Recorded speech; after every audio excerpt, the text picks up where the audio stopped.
Let's thicken Kendamil Infant formula with Gelmix to a mildly thick consistency. Visit gelmix.com/recipes for recipes that are made for use with the IDDSI framework. Start with 3 ounces of warmed water to about 100 degrees. Measure 2.4 grams of gel mix and mix that into the warmed water. Shake well for about 30 seconds until it's completely dissolved.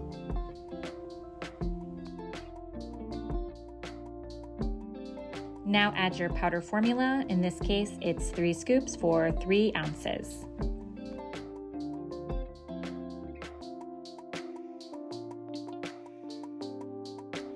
Mix well again, so the formula is completely dissolved.